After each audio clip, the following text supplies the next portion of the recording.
പുതിയൊരു വീഡിയോയിലേക്ക് നിങ്ങൾക്കേവർക്കും സ്വാഗതം. അവസാനം ജസ്ന സലീമിനെതിരെ കലാപശ്രമത്തിന് ഹൈക്കോടതി കേസെടുക്കാൻ ഉത്തരവിട്ടിരിക്കുന്നു.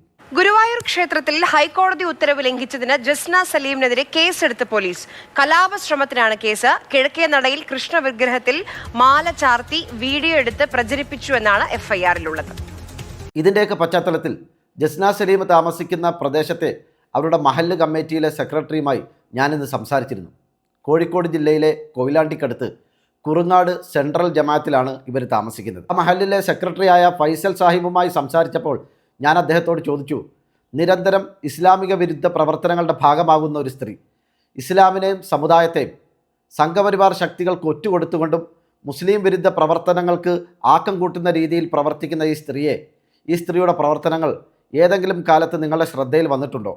ഇവരെ മഹല്ലിൽ നിന്നും പുറത്താക്കുന്നതടക്കമുള്ള ഏതെങ്കിലും തീരുമാനങ്ങൾ എപ്പോഴെങ്കിലും നിങ്ങൾ എടുത്തിട്ടുണ്ടോ? എന്തൊക്കെയാണ് കാര്യങ്ങളെന്ന് ഞാൻ അദ്ദേഹത്തോട് വളരെ വ്യക്തമായി തന്നെ ചോദിച്ചു. ഞാൻ സെക്രട്ടറിയുമായി നടത്തിയ ഫോൺ സംഭാഷണം ഇവിടെ പ്ലേ ചെയ്യാം, നിങ്ങളൊന്ന് കേട്ടു നോക്കൂ. ഹലോ, അസ്സലാമു അലൈക്കും.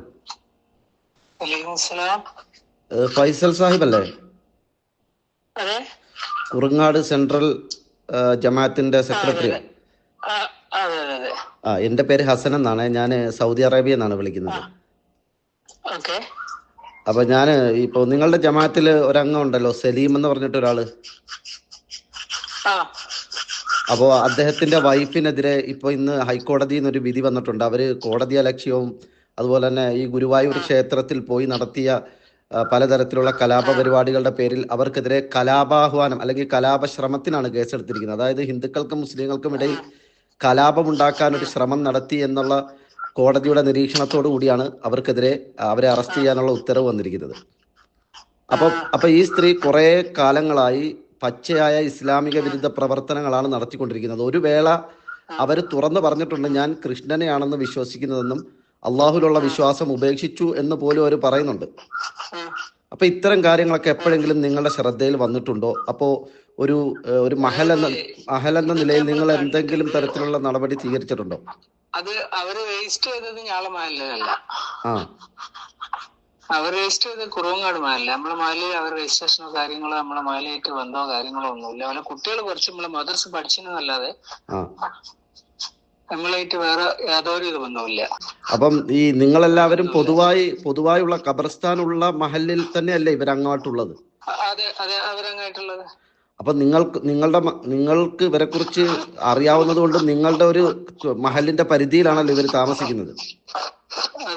അപ്പൊ അതുകൊണ്ട് നിങ്ങൾക്ക് നിങ്ങളുടേതായ ഒരു ഉത്തരവാദിത്വം ഉണ്ടല്ലോ ഈ മഹലിനെ അറിയിക്കുക എന്നുള്ളത്. അതുപോലെ എല്ലാവരും അറിയുന്ന കാര്യമാണ്. അവരൊക്കെ അതിന്റെ സെക്രട്ടറി ഒക്കെ അതിന്റെ ഏരിയ തന്നെ താമസിക്കുന്നത്. അത് ശരി. അപ്പൊ എന്തെങ്കിലും തരത്തിലുള്ള നടപടികൾ ഇവർക്കെതിരെ എടുത്തതായിട്ടോ, ഇങ്ങനെ നിരന്തരം ഇസ്ലാമിക വിരുദ്ധ പ്രവർത്തനങ്ങളുടെ ഭാഗമാകുന്ന ഒരു ഫാമിലിയെ ജമാഅത്തിൽ വെച്ചുകൊണ്ടിരിക്കുന്നത് ശരിയല്ല എന്നുള്ള രീതിയിലൊരു തീരുമാനമൊന്നും വന്നിട്ടില്ല? ഇല്ല, അവരതിനാണ് കാത്തിക്കുന്നത്. എങ്ങനെ? അതിനാണ് കാത്തിക്കുന്നത്. അതായത് ഇങ്ങനെ ഇവരെ ഒഴിവാക്കാൻ വേണ്ടി അതിനു വേണ്ടിയിട്ടാണ് ഇവർ ഈ കളികളെല്ലാം കളിക്കുന്നത്. അത് ശരി. അപ്പൊ എന്നാ പിന്നെ മഹലിനെ അവരെ ഒഴിവാക്കാമല്ലോ. അപ്പോ അവിടെ ഇവര് കുട്ടി കൃത്യമായിട്ട് ക്ലാസ്സിൽ വരെയായിട്ട് ബിസിഗാനം വിളിച്ചോണ്ട് വരാൻ പറഞ്ഞു. അപ്പൊ ഇവളൊരു ഇസ്ലാമിന് നിരക്കാത്ത രീതിയിലുള്ള ഒരു വസ്ത്രമൊക്കെ ഇട്ടിട്ടാണ് മദർസിൽ വന്നത്. അപ്പൊ ഉസ്താദ് പറഞ്ഞ് ഇത് വിട്ട് ഇവിടെ വരാൻ പറ്റില്ല, പുറത്തിറങ്ങണം എന്നാണ്. അതിന് അവര് കുട്ടീന്റെ TC വാങ്ങി അവര് പോയി. എന്നിട്ടാണ് അവര് പറഞ്ഞത് എന്റെ കുഞ്ഞുങ്ങളെ മദർസിന്ന് പുറത്താക്കിയെന്ന് പറഞ്ഞിട്ട് ഇവര് ഇത് മെസ്സേജ് അയച്ചു. എന്നിട്ട് നേരെ അപ്പുറത്തെ മദർസിൽ പോയിട്ട് ഇവര് ചേർക്കാൻ വേണ്ടി പോയി. എന്നിട്ട് അവർ ക്യാമറ ഓണാക്കി വെച്ചിട്ടുണ്ടെന്ന് പറഞ്ഞു. പുസ്തകനോട് പറഞ്ഞു ഞാൻ കൃഷ്ണനെ വരയ്ക്കുന്നതെന്ന് പറഞ്ഞു. പുസ്തകം തന്നെ നിങ്ങള് ആരെ വേണേലും വരച്ചു, അതൊന്നും ഇവിടെ ഒരു വിഷയമല്ല. ഇവിടുത്തെ വിഷയം എന്താ വെച്ചാല് മദർസിൽ കുട്ടികളെ പറഞ്ഞേക്കുന്നുണ്ട്, കൃത്യമായിട്ട് ക്ലാസ് പറഞ്ഞേക്കാനും കൃത്യമായിട്ട് ഇവിടുന്ന് പഠിപ്പിക്കാനും കഴിവുണ്ട്, കയ്യെങ്കിൽ നിങ്ങൾ പറഞ്ഞേച്ചുണ്ടാകും. ന്യായം. അപ്പൊ മൂപ്പര് നേരെ കുട്ടീനെ കൊണ്ടങ്ങ് പോയി. മദർസിൽ അടയും ചേർത്തിയില്ല. എന്തെങ്കിലും ഒന്ന് നമ്മളിപ്പോ കൈമൊന്ന് കിട്ടണം. ഈ സ്ത്രീയാണോ അതോ? അതെ, സ്ത്രീയാണ്. സലീം ഇവിടെ നാട്ടിലില്ലല്ലോ. ഈ സലീമിനെ കുറിച്ച് എന്തെങ്കിലും വിവരമുണ്ടോ? നിങ്ങൾ ആരെങ്കിലും ഈ സലീമിനെ കണ്ടിട്ട് പോലും ഇല്ലേ? സലീമിനെ പണ്ട് കുറെ മുന്നേ കണ്ടിട്ടുണ്ടെന്നല്ലാണ്ട് സലീം ഇപ്പൊ കുറെ വർഷങ്ങളായിട്ട് ഗൾഫിൽ തന്നെ. അപ്പൊ അയാൾ നാട്ടിലേക്ക് വരുന്നില്ല? വെത്ത് കുറവാ. എന്തോ ഒരു കേസാ ഒരിക്കൽ ഞാൻ അന്വേഷിച്ച എന്തോ ഇവരെന്തോ ഒരു കേസ്, ഒരു അനാവശ്യ കേസ് കൊടുത്തിട്ട് സലീം അതിൽ സാക്ഷി ചെയ്യുന്നല്ലേ. ഞാൻ പുറമേ നിറഞ്ഞതാണ്, അതിന്റെ സത്യാവസ്ഥ കറക്റ്റ് അറിയില്ല. അപ്പോ അതില് ആ കേസ് ഇവർക്കെതിരെ വിധി വന്നിട്ട് സലീമിനെതിരെ എന്തോ വാറണ്ട് എന്തോ ഉണ്ടെന്നുള്ള ആരും പറഞ്ഞു കേട്ടിട്ടുണ്ട്. അതെന്ത് കേസാണത്? ഇതേ വിഷയം തന്നെയാണോ? അത് നമ്മളെ ആൾക്കാരായിട്ടല്ല. അപ്പൊ മറ്റുള്ള ആൾക്കാർ എന്തോ ഒരു പ്രശ്നം ഉണ്ടായിട്ട് അവിടെ ചോദിക്കാൻ പോയപ്പോ അവര് പീഡിപ്പിച്ചെന്ന് പറഞ്ഞിട്ട് കേസ് കൊടുത്താന്നാ കേട്ടെ. ഇവരിങ്ങനെ നിരന്തരം ഇവരുടെ സുഹൃത്തുക്കളായിട്ടുള്ള ആണുങ്ങൾക്കെതിരെ വരെ ഇവരിങ്ങനെ മോളെ പീഡിപ്പിച്ചു എന്ന് പറഞ്ഞ് ഇങ്ങനെ പോക്സോ കേസൊക്കെ കൊടുത്തതായിട്ട്, അത് ഇവരുടെ സ്ഥിരം പരിപാടിയാണെന്ന് മനസ്സിലാവുന്നത്. അവരുടെ സ്ഥിരം പരിപാടിയാണ്. പിന്നെ അതേപോലെ തന്നെ ഇവിടെ അമ്പലത്തിലൊരു പരിപാടിക്ക് ഞങ്ങള് പോയപ്പോ, അത് എല്ലാ വർഷവും ഞങ്ങൾ പോകുന്ന കമ്മിറ്റിക്കാരൻ ഉസ്താദിനെ എല്ലാവരും അവർ ക്ഷണിക്കും. നമ്മളെ പള്ളീന്റെ തൊട്ടടുത്തുള്ള കണ്ടില്ല.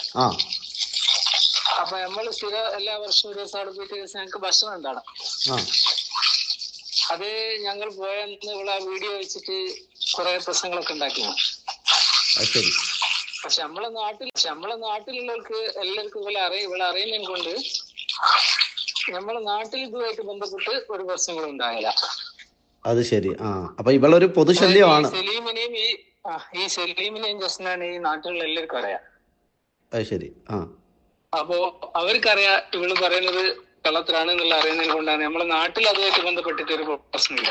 നിങ്ങള് മഹല്ല് കമ്മിറ്റിയുടെ നേതൃത്വത്തില് ഈ പിന്നെ ക്ഷേത്ര കമ്മിറ്റിയുടെ ക്ഷണം അനുസരിച്ച് നിങ്ങൾ അവിടെ പോയതും അതിന്റെ വീഡിയോ വെച്ച് ഈ ഹിന്ദുക്കൾക്കും മുസ്ലിങ്ങൾക്കും ഇടയിൽ ഒരു ഭിന്നിപ്പ് ഉണ്ടാക്കാൻ ഒരു ശ്രമം ഇവള് നടത്തി.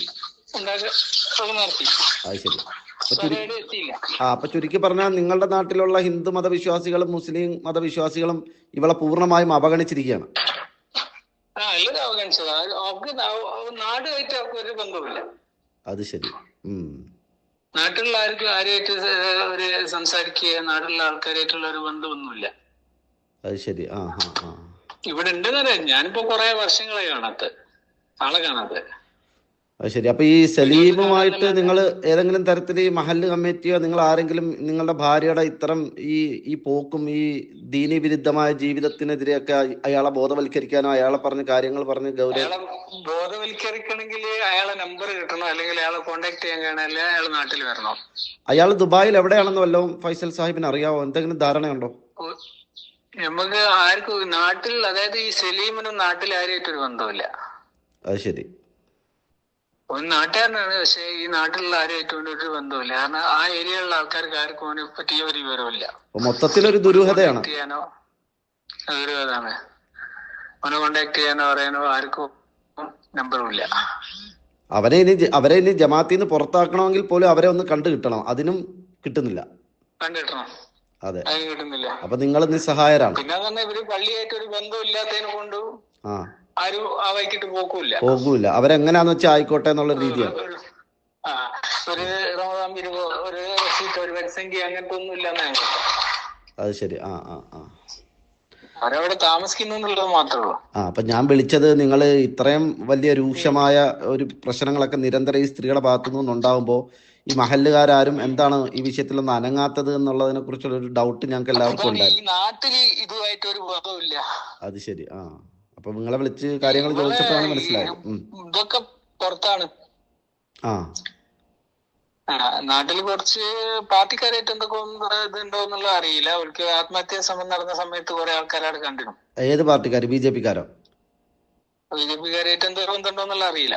പാർട്ടി തന്നെയല്ലോ. അതെ. അപ്പോ ആ സമയത്തോളം ആത്മഹത്യക്ക് ശ്രമിച്ച സമയത്ത് കുറച്ച് ആൾക്കാരാണ്. ഈ ഗുരുവായൂർ അമ്പലത്തിൽ വെച്ചിട്ട് ഒരു കേക്ക് മുറിയും കാര്യങ്ങളൊക്കെ ഉണ്ടായിരുന്നു. തീവ്ര ഹിന്ദുത്വവാദികളുടെ സപ്പോർട്ടിലായിരുന്നു അവൾ ഇത്രയും നാളും പൂണ്ട് വിളയാടിയത്. ഇപ്പൊ അവരിൽ തന്നെ ഒരു വിഭാഗമാണ് അവർക്കെതിരെ തിരിഞ്ഞിരിക്കുന്നത്. അതോടുകൂടി ഇപ്പം ഒരുവിധ ആൾക്കാരൊക്കെ എതിരാണ്. അല്ലെ, ഇവരുടെ വാപ്പായോ അല്ലെങ്കിൽ സലീമിന്റെ വാപ്പായോ അങ്ങനെ ആരെങ്കിലും ഒക്കെ നിങ്ങൾ കാര്യങ്ങൾ ധരിപ്പിക്കാൻ ശ്രമിച്ചിരുന്നു? അവൾ ഈ നാട്ടുകാരത്തിയല്ല. അവള് നരിക്കുനിയോ ആ ഭാഗത്തോടുവാണ്. അല്ല, അപ്പൊ ഈ സലീമിന് വേറെ ആരുമില്ലേ? സലീമിന് വാപ്പ അല്ലെങ്കിൽ ജ്യേഷ്ഠൻ അങ്ങനെ മൂത്താപ്പ അങ്ങനെ ആരുമില്ല? സലീമിന് എനിക്ക് പേഴ്സണലായിട്ട് പരിചയമില്ല. ഞാനൊന്ന് അന്വേഷിച്ച് നോക്കാം. പക്ഷെ ഒരാരും ഇവിടെ ഇല്ല. വീട്ടിൽ ഓല രണ്ടാളും മാത്രമേ ഉള്ളൂ. അല്ല, ഞാന് മറ്റൊന്നും കൊണ്ട് പറയല്ല. നിങ്ങള് അവിടെ വീട് വെച്ചതാണ്. ഇവിടെ വീട് വെച്ചതാണ്. പുതിയ വീടാണ്. കുറച്ചു കാലമൊക്കെ ഉള്ളൂ ഇവിടെ വീട് വെച്ചിട്ട്. അല്ല എന്നാലും നിങ്ങൾക്ക് ഫൈസൽ സാഹിബിനൊക്കെ ഒന്ന് അന്വേഷിച്ചാൽ കിട്ടുമല്ലോ, ഇയാളുടെ പേരെന്താണെന്നോ എവിടാണെന്നോ ഒക്കെ അന്വേഷിച്ചാൽ. അന്വേഷിച്ചിട്ട് ഇതിന്റെ ഗൗരവങ്ങൾ അവരെ ഒന്ന് പറഞ്ഞ് മനസ്സിലാക്കും. നമുക്ക് ആരെയും മോശപ്പെടുത്താനല്ല, അതെ നമ്മുടെ ബാധ്യതയാണല്ലോ. എന്നാ പിന്നെ അങ്ങനെ ആവട്ടെ. ഇൻഷാല്ലാ. ഓക്കെ, അസ്സലാമു അലൈക്കും.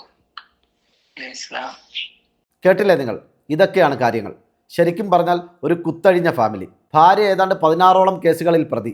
ഭർത്താവിനും വർഷങ്ങളായി നാട്ടിലേക്ക് വരാൻ പറ്റാത്ത വിധം കേസിൽ കുടുങ്ങിക്കിടക്കുന്നു. എല്ലാത്തിനും കാരണം ജസ്ന സലീമിൻ്റെ തന്നിഷ്ടപ്രകാരമുള്ള ജീവിതവും കുത്തഴിഞ്ഞ സംസ്കാരവും. ഒരു കൃഷ്ണൻ്റെ ചിത്രം വരച്ചു വിറ്റാൽ 10,000 മുതൽ 20,000 രൂപ വരെ വരുമാനം. താൻ വരച്ച കൃഷ്ണൻ്റെ ചിത്രങ്ങൾ നരേന്ദ്രമോദി, സുരേഷ് ഗോപി, ഗോകുലം ഗോപാലൻ തുടങ്ങിയ പ്രമുഖർക്കൊക്കെ നൽകി ആ ചിത്രങ്ങളൊക്കെ പ്രചരിപ്പിച്ച് തൻ്റെ ബിസിനസ്സിന് പ്രചരണവും പരസ്യവും നൽകി. വെറും UP സ്കൂൾ വിദ്യാഭ്യാസം മാത്രമുള്ള ജസ്ന സലീം കേരളത്തിൽ കൃഷ്ണഭക്തരോളം സ്വാധീനിക്കപ്പെടാൻ പറ്റിയ മറ്റൊരു വിഭാഗമില്ലെന്ന് തിരിച്ചറിഞ്ഞത് തൻ്റെ കുബുദ്ധിയിലൂടെയാണ്. വർഗീയതയുടെയും വിഭജനത്തിൻ്റെയും ആ ബുദ്ധി തന്നെയാണ് അവസാനം ജസ്ന സലീമിൻ്റെ പതനത്തിനും നാശത്തിനും കാരണമായി മാറിയിരിക്കുന്നത്.